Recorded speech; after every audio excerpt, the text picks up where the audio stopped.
Good morning, and welcome to the Morning Report. My name is Willie Lawson. The Morning Report is a production of fightbackmedia.com, fightbackmedia.com, fightbackmedia.com, and fightbackmediatv.com. Really, really happy to be here on this Thursday morning. It's Thursday. It is September 8th. Yeah, September 8th. And it was a great weekend. We talked about that. And yesterday was my birthday. 2 days ago was my birthday. It seemed like it just went on. It seemed like, that's not something that normally happens. My birthday, is usually on the 6th early, and by noon, nobody cares, including me. Just happy to be able to experience a 62nd birthday. A lot of people are still looking at, you're young, and I don't know. I'm not young. 22 is young. 62 is not, and it's okay. And I think that we need to start getting over that. This worship of youth, this holding youth up like it's an idol, like it's something to attain. No, because it can't be attained. That's how I know that it's not a correct viewpoint, because you can't attain it. You can't strive for youth. You can only strive for the wisdom that comes with age. The wisdom, the comfort, all the things that come with age. Those things you can strive for. And hopefully, just hopefully, I'm getting there. I'm trying. I'm gonna give you my best effort. I don't know if I'm getting there or not. And you never know. And you never really know. But I am striving. That's what I'm striving. I'm not striving to be youthful. All right, shave this beard. That is, it's funny. I want to talk about the beard a little bit for those of you who are watching on video. The beard idea was, at some point I hoped that in December that I could play Santa. That I was hoping by this point, it's September, that it would be down to like here. Down to, off my face, but it truly, clearly is not off my face yet. So I don't know. I don't know if it's going to work out. I might have to shave it all. Try again next year. So anyway, all right. It is. I wanted to talk about a couple of things before I got to the stories. Our stories are going to be good today. We're going to talk about a little bit about John Fetterman and his Senate race in Pennsylvania. And he may have forgotten some things. We're going to talk about all that. The White House is, I think they misunderstand. And I think I mentioned this yesterday, and I'm going to mention it again. The whole MAGA Republican thing. I think they really do. I think they like they do on the left a lot. They kind of overplayed their hand in all of that. And our girl Stacey Abrams, I don't know what she's talking about. So what you talking about, Stacey?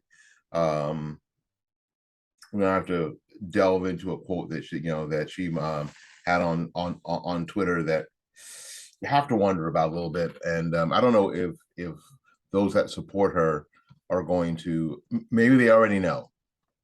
Maybe they understand. Maybe she's speaking in code.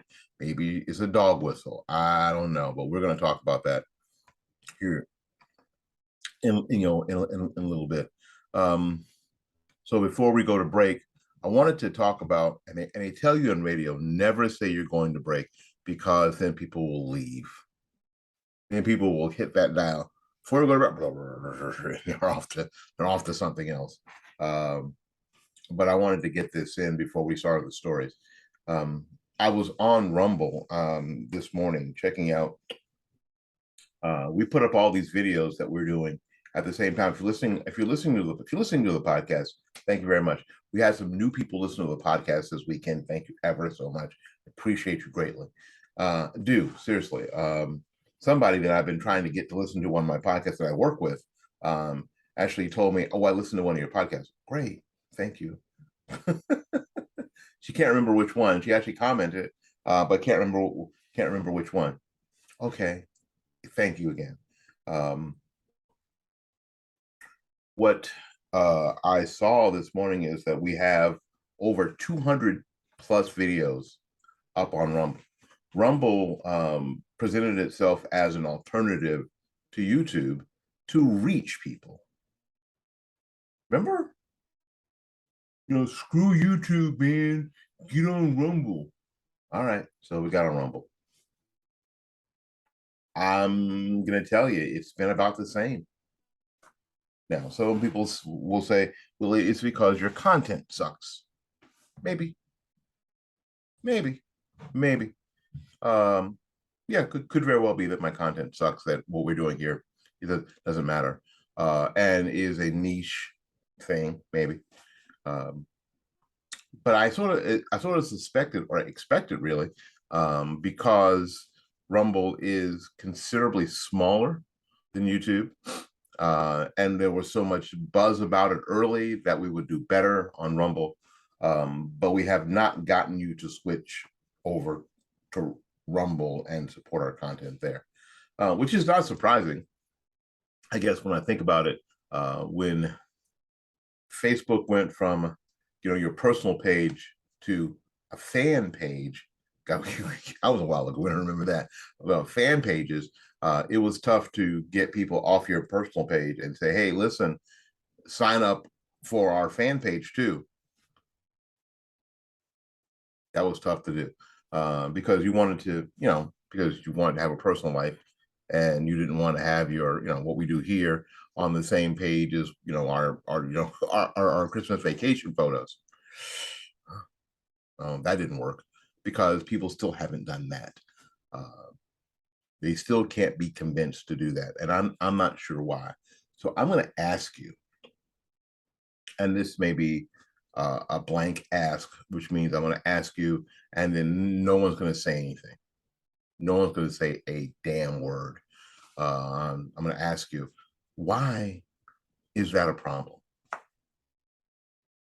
I know it's a problem because I know it's a situation because I talk to lots of content creators. I talk to lots of people who do what we do, and they say exactly the same thing. Getting you guys to switch. I mean, even those of you who listen to us, thank you ever so much, or watch us, thank you ever so much. I'm not yelling at you. I don't want you to stop watching us. But when we need you to do something like, oh, we got this new thing going on. We got a new website. Could you go to the website for us? Even when we're not asking for money. And I know we're asking for money all the damn time. But even when we're not asking for money, I'm not asking you to buy anything. I'm not asking you to send in a donation. I'm not asking you to do any of that stuff. I'm asking you just to watch. I'm asking you to share. I'm asking you to comment. That's it. That's all I want you to do. That's all I want you to. It's all I want you to do. And if you're someone who's listening from around the world, if you're someone who's listening internationally, if you're not in the United States and you're listening to this podcast or you're watching the video, and you have an opinion on this, please share it. Even share it in your native language, and I'll use Google Translate to parse it out in English as best I can. So that will be very helpful. All right, we're gonna take a little break. We'll be back with more of the program right after these messages.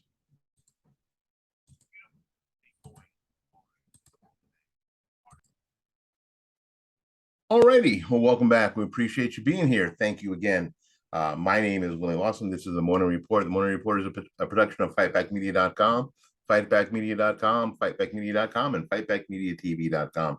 Thank you ever so much. Let's get into the stories. Oh, my eye itches. Sorry, those who are watching on the video as I'm shoving my finger into my brain. I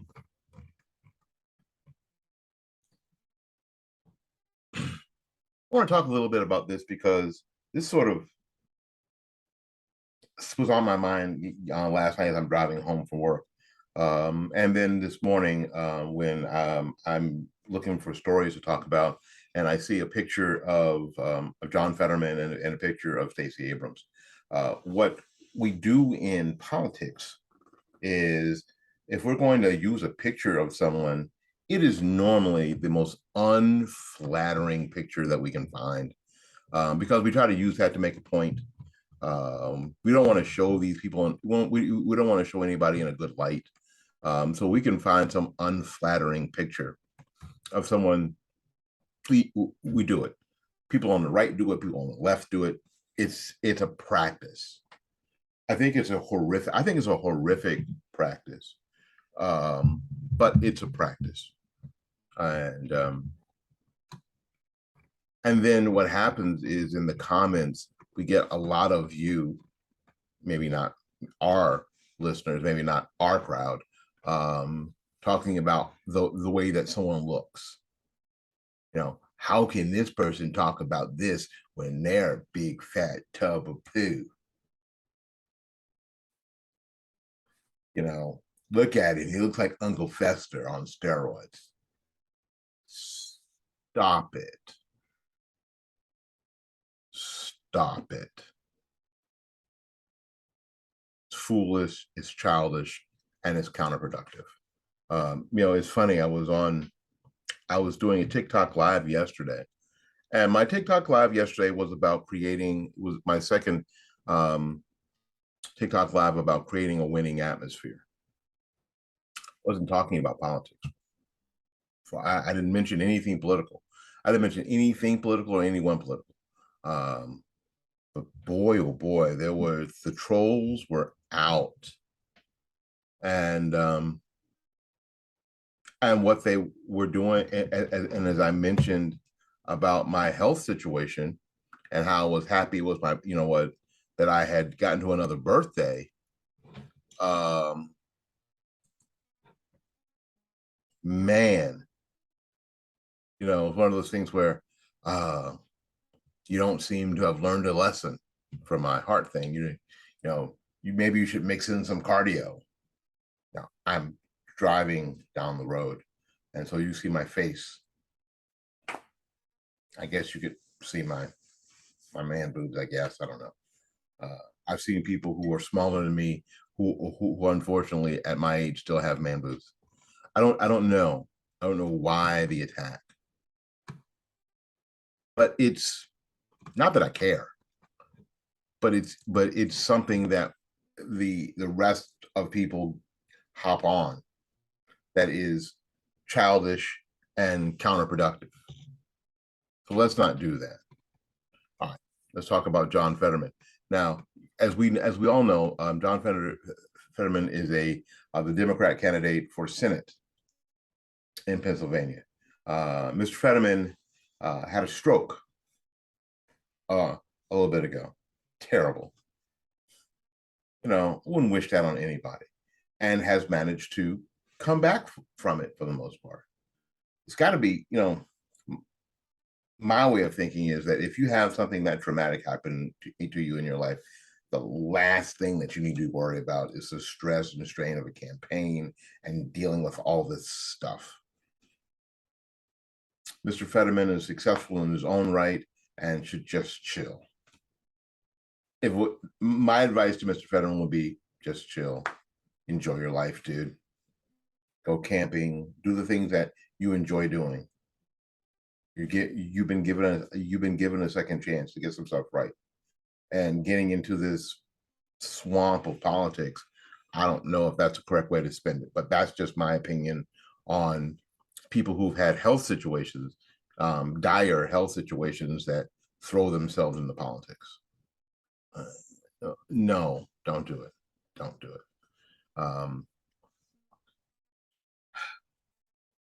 So Mr. Fetterman has accused the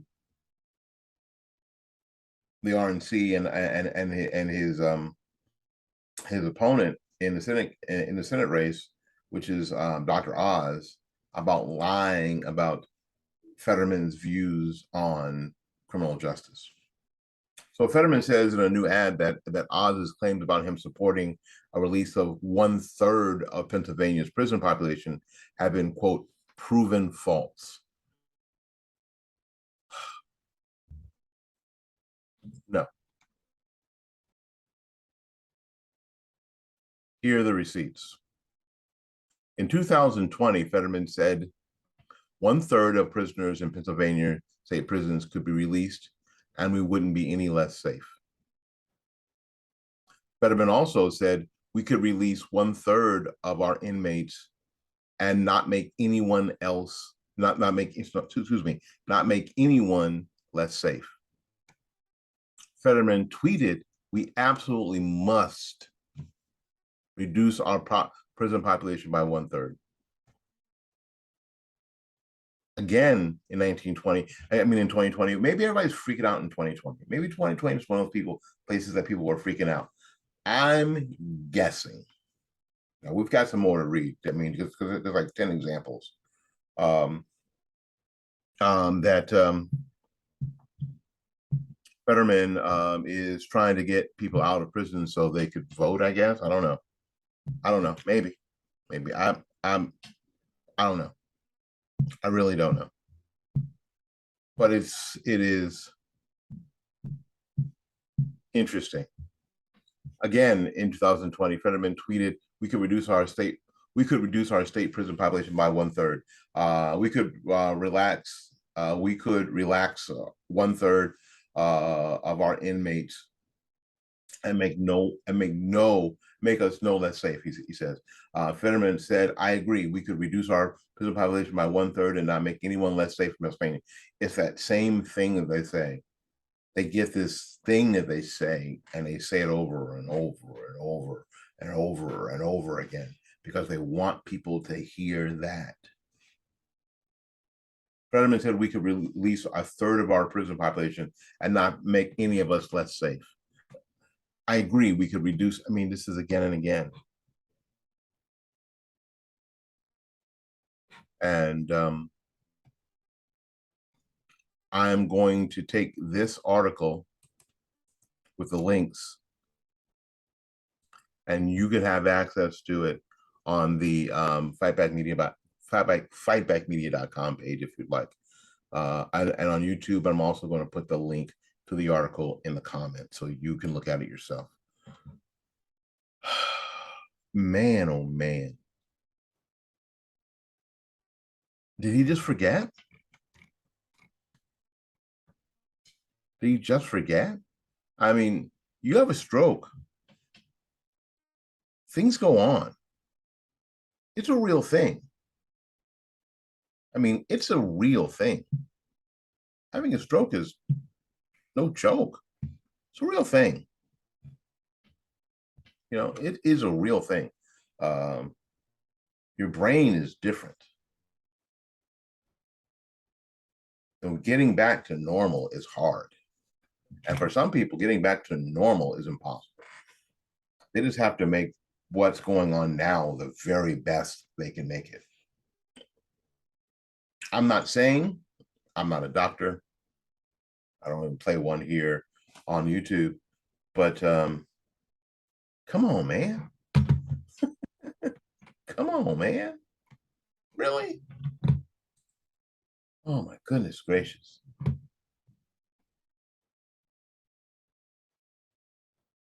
It's different, certainly.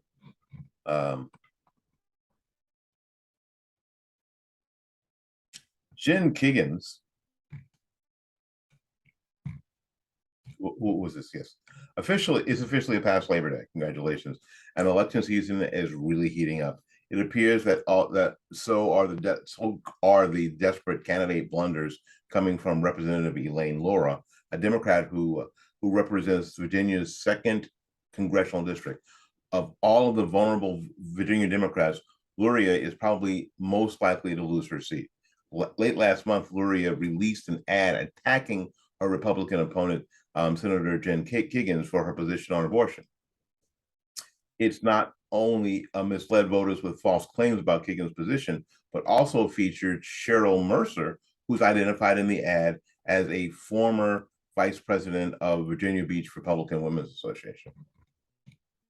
As it turns out, according to the information obtained by Town Hall and Fightback Media, Mercer, who also goes by Elizabeth W. Mercer, is registered to vote in Virginia Beach and has voted for Democrat candidates since 2020. Voters do not register by party in Virginia. According to the Federal Elections Commission, Mercer has also donated to Representative Luria, in June of this year.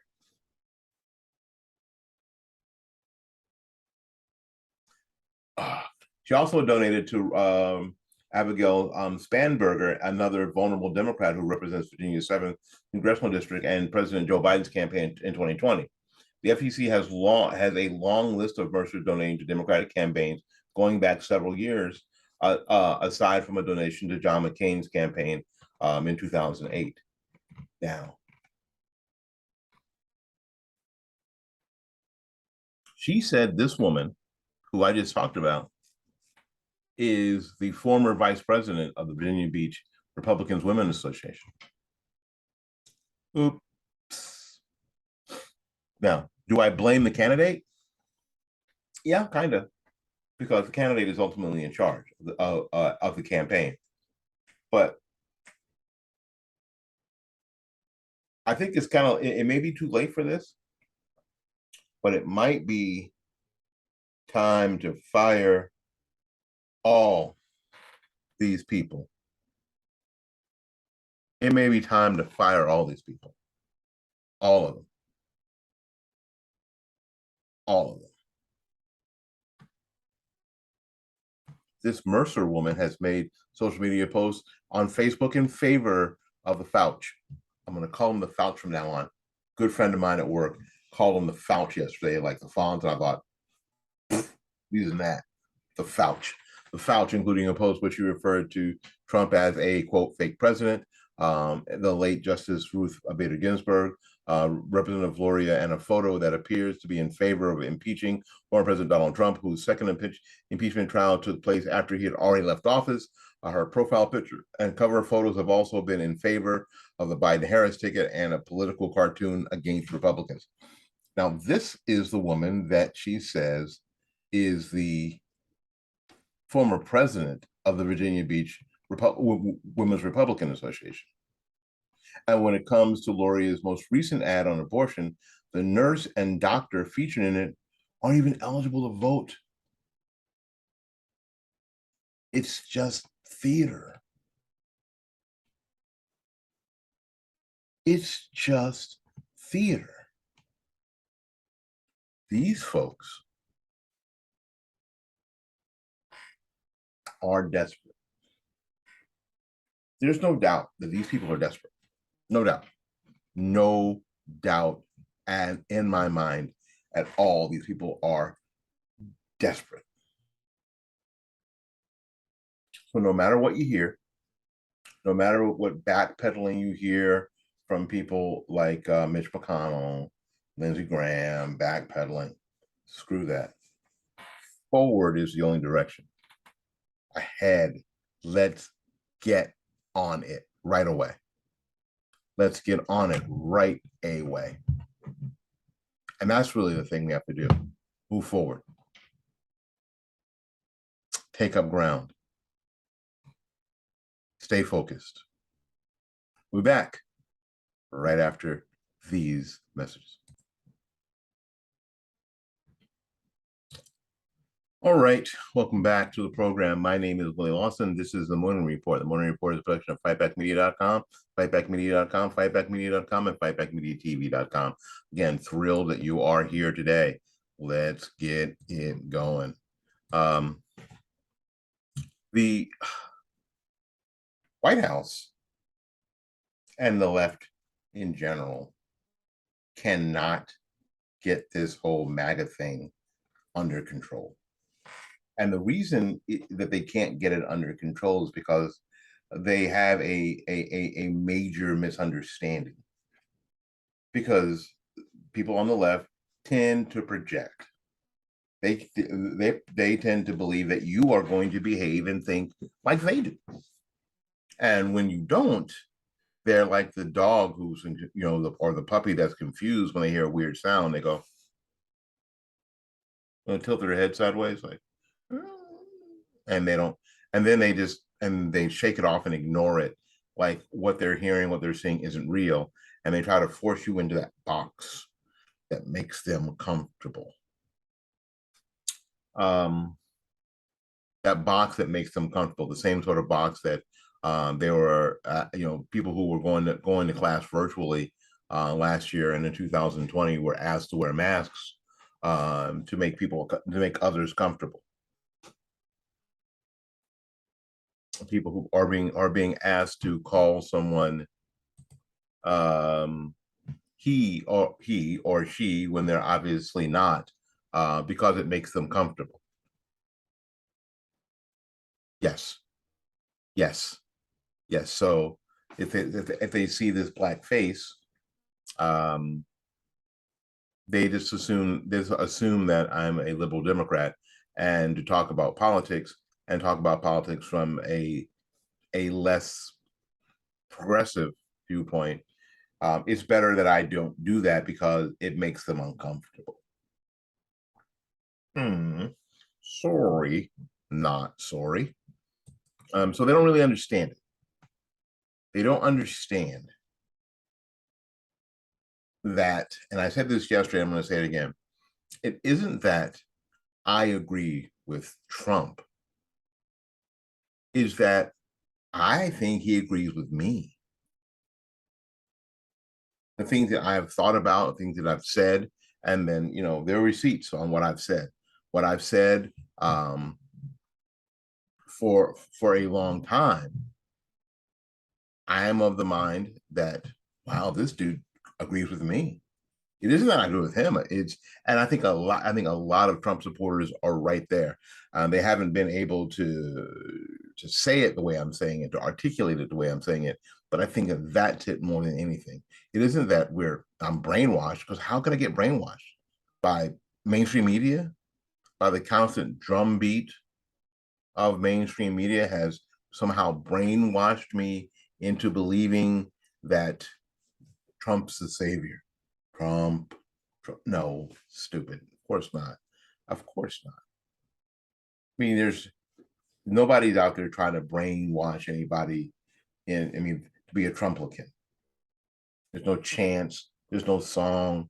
There's no Obama. No songs.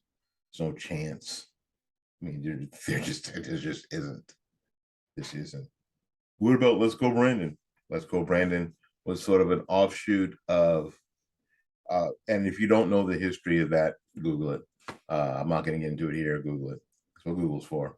I'm not here to educate you. That's such a left-wing thing, right? I'm not going to tell you. You find out for yourself. Because I don't know. No, I do know, but find out. But it is interesting that they really don't understand it, and it's not because, again, it isn't because I agree with Donald Trump, and it isn't because people believe that they agree with Donald Trump and what he said. They have thought these things and believe these things for a while, and they finally have a candidate or someone who is in a political position that agrees with them. And so the left, including the White House and people in the White House, continue to miscalculate this. So it's been like 6 days since the president stood at Independence Hall, flanked with 2 U.S. Marines, which is really outside of protocol, and surrounded by this weird, ominous red lighting to declare MAGA Republicans as enemies of the state. Really? He says, as I stand here tonight, equality and democracy are under assault. Where? When? Receipts? Tell me. And I've asked this again and again. What could you do? What could you do in 2015 that you can't do now? What rights did you have? What real rights did you have in 2015 that you don't have now? What rights needed to be restored after the Trump presidency? The fact is none. NBC's Peter Alexander tweeted, Biden's insult of Republicans as, quote, semi-fascists, end quote, is, quote, problematic because Biden is a guy who said he wanted to be a unifier. Well, I think he's got an interesting way of unifying. It's one that people use when they want to unify people. They just get rid of the people who disagree. And now we're all unified, right? You just get rid of all the people who don't agree with you. And now the people who are left are all unified under that banner. A new poll shows that a majority of independents and even sizable number of Democrats reject Biden's divisive Philadelphia speech. So who is your audience? Who are you talking to, Joe Biden? Sir? Who? But it's typical. But it's incredibly typical. And it's right down the line as to where the left is now. When Karine Jean-Pierre was asked about her tweets, she said, "That's ridiculous." Not the same. When she tweeted that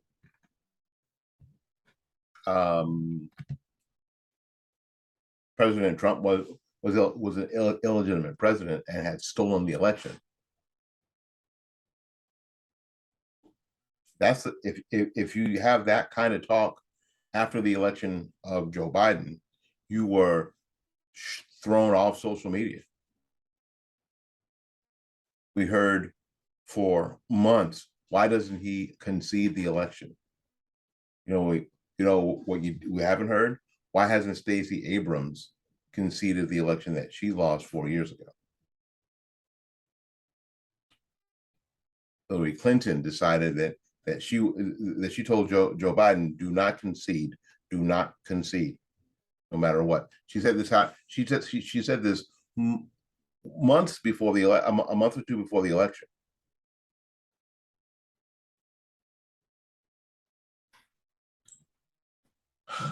They miscalculate what it's about, and they miscalculate because they don't really. I don't know if it's that they don't understand, but they don't care. I'm going to say something divisive. They're not stupid. Yeah, I talk to people all the time who think that people on the left are stupid. They're not. Evil? Yeah, we can have a conversation about them being evil, but they're not stupid. Speaking of Stacey, Stacey Abrams is running for governor again. It's not going as well as she had planned. One could argue that the Andrea Doria of political the Andrea Doria of political campaigns right now. She's headed for another defeat against incumbent Republican Brian Kemp, who beat her outright in 2018, but Abrams has yet to concede that race. Abrams became an overnight celebrity within the Democratic Party and played a crucial role in securing the state for Joe Biden in 2020. You think that with all that political infrastructure, she had a hand in manufacturing, her 2022 run would be smoother sailing. That turned out to be a huge miscalculation. With the economy in recession, Joe Biden's approval rating in the 30s, high inflation in Georgia, by default not being a true blue state, the climate never favored a Democrat in the peach state. To make matters worse, Abrams appears to have a lackadaisical approach concerning voter outreach operations, which is unexcusable since she has been a decline in support with Black men. This key voting bloc kept the 2018 race close.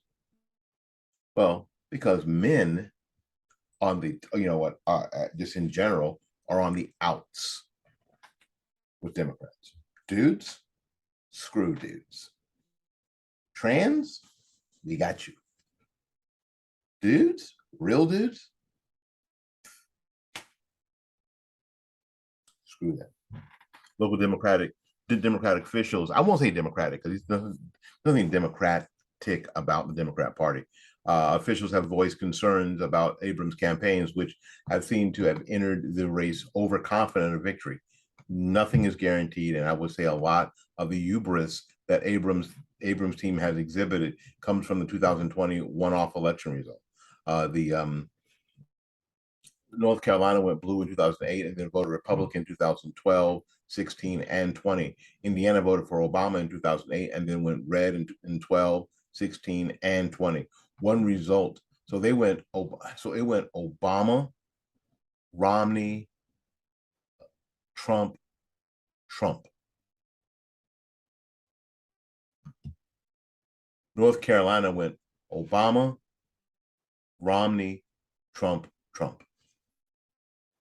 One election result does not make a trend, but it also bleeds into the Democrat candidate's recent issue.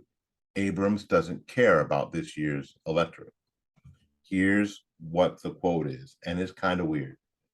She said, I imagine an electorate that's possible, not the electorate as if the election was held today.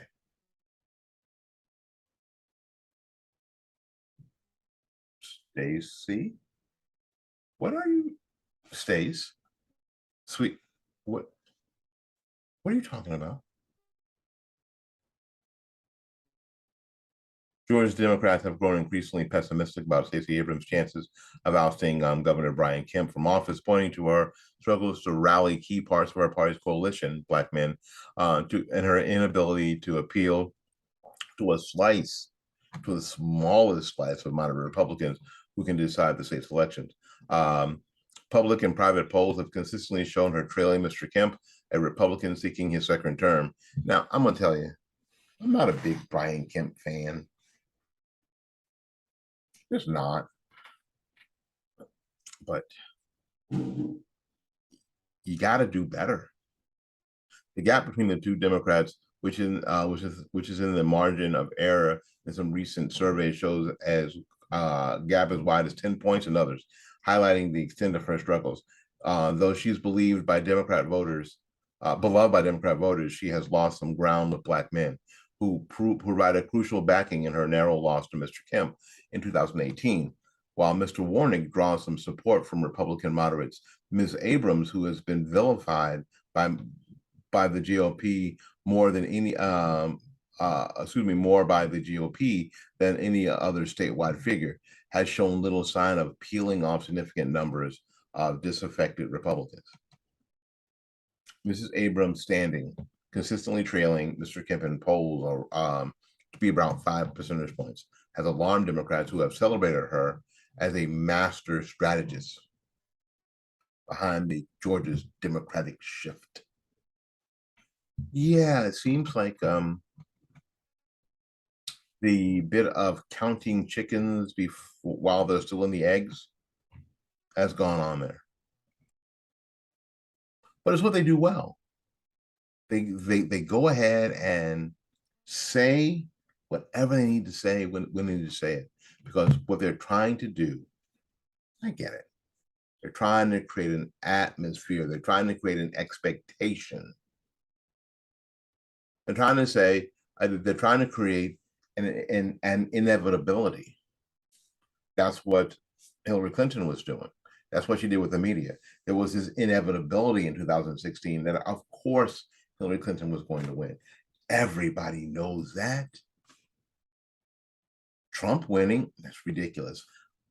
Everybody knows that Hillary Clinton is going to win. They were trying to create an air of inevitability. And Stacey Abrams believed that she could create that same air of inevitability. But some people are onto it. Some people are onto you, Stace. I don't know what you do after this loss, but I hope it's good for you. My name is Willie Lawson. This has been the Morning Report, a production of fightbackmedia.com, fightbackmedia.com, fightbackmedia.com, and Fightback Media TV. Until we see you again, go out there and learn something, love somebody, and for goodness sakes, y'all take care of yourself. We'll see you when we see you. Bye-bye now.